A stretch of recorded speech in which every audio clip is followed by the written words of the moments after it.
When I was growing up, my dad used to tell me about his cousin who had intellectual disabilities and lived at the institution in Milledgeville.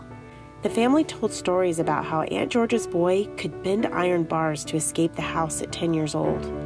And they said it took 3 grown men to hold him down when he ran off one day on a busy highway in Atlanta. They said this was the breaking point. The family used these stories to explain why they sent him to the institution in 1970. When I was a kid, I thought Milledgeville sounded like a scary place, and my dad's cousins sounded scary too.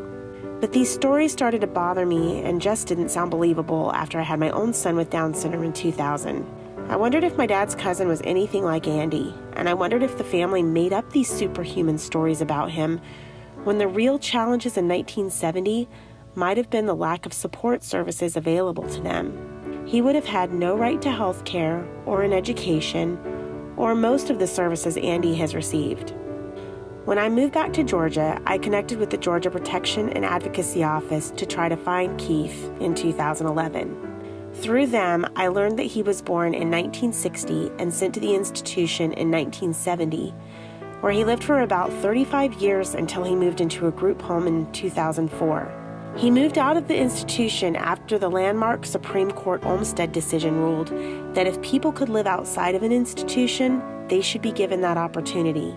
When I found Keith, my kids, my dad, and I all made arrangements to go visit him, and we also stopped by the institution where Keith had once lived. My dad was worried because he thought Keith might be like the stories. In reality, he really is much like Andy would have turned out without an education and family life.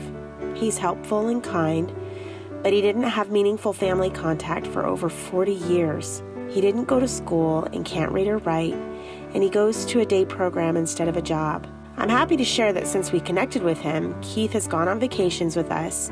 He helps me make pies and cranberry sauce for the holidays, and we meet up for lunch. But his life is much different from my son's, who was born 40 years later.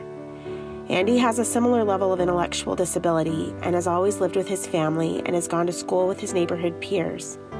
He rode his bike to get himself a job at 16 and independently navigates the world, and he plans to go to a post-secondary program for people with disabilities to study photography after he graduates.